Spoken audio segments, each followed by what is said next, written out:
All right, so just a couple more slides here and then we'll be done. So there are a total of 4 sections of CS261 this semester. So I'm teaching 2 sections and then Dr. Abutabal is teaching 2 other sections. Some course materials may be shared, but there might also be some differences. You are welcome to study with students from other sections, but you need to attend and submit assignments to the section that you are registered for. And you should not assume that the assignments are identical or that due dates align. And in particular, there may be significant differences in due dates and projects and examinations between my sections and Dr. Abeltabel's sections. And so you should never assume that things are the same, even if you do study with people from other sections. My office hours are going to be posted on Canvas once I finalize them. If you come in person, my office is in King Hall, room 227.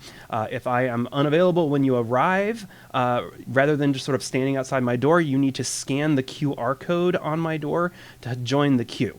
And that's because I also accept people coming out to drop in office hours via Zoom virtually, and I want to make sure that everybody's in the same queue. So if you show up in person, you need to just join the same virtual queue if I am unavailable when you arrive.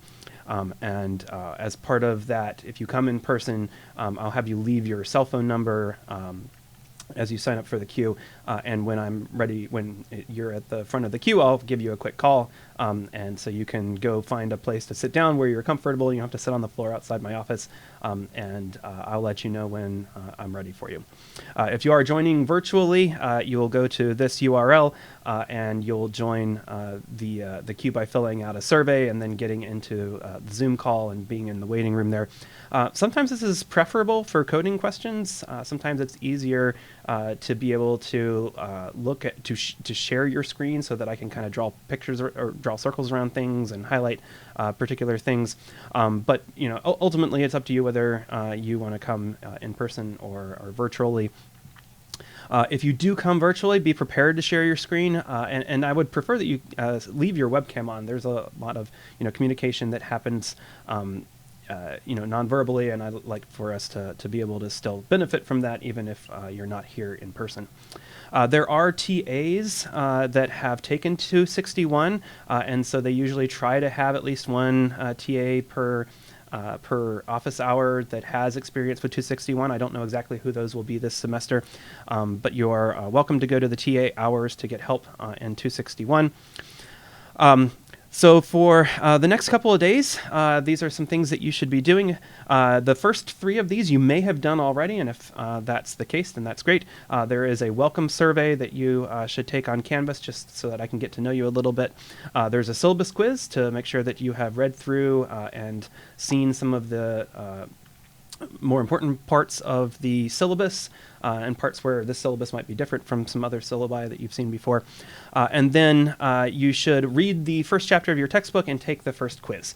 Typically, like I said, you would have done that before coming to class, but this is the first day of the semester, and so I didn't want you to have to necessarily take that quiz before coming to class. And so that'll be due on Friday, and so you should take that at some point before then. For Thursday of this week, so that'll be sort of our first real meeting, and I'll be in person hopefully for that. So for class on Thursday, you should review all of this and the syllabus and come with any questions that you have and clarifications that you'd like to get. And then for Thursday, you should watch the lecture videos for Thursday. You should read the excerpts. So these are from the C programming language book, not from the other textbook. So these are on Canvas, and so the PDFs are posted there. And you should take quiz 2, and that is due Wednesday night. And so those are all things that you should do later today or tomorrow in preparation for class on Thursday. If you can, you should also make sure that you can log into Stu, which is the student server that we'll be using throughout the semester, and there are instructions about how to do that at the top of the lab that we'll be doing on Thursday. And so I very highly encourage you to check that ahead of coming to class so that if there are issues, we can have a chance of working through those before you come to class. If you get a chance, you should also make sure that you can access Piazza, and it wouldn't hurt to skim the project guide and the Project Zero description if you have some time, although you don't necessarily need to do that before coming to class on Thursday. All right. So the lab for today is kind of twofold. So it is some material from chapter 1. So this is important material leading into the stuff that we'll be doing on Thursday. But it's also, just as much as that, it's also practice doing these labs. And so you should break up into groups. You should work together. You should ask questions. I believe that Dr. Simmons is going to be filling in for me for today. But I at the time of recording this video, I'm not 100% sure about that. And so I am leaving it sort of vague in the slides. But there will be somebody to fill in for me there. And so you can ask them questions, talk together at your table, and see if you can converge on some answers. When you're done with the lab, you should scan your solution. So each person should scan their own solution and submit via the assignment on Canvas, which will redirect you to Gradescope. So you need to double check that you have submitted, and then you should let the instructor know that you've submitted so that they can check and make sure that it has come through and that it is an acceptable scan rather than just raw photos.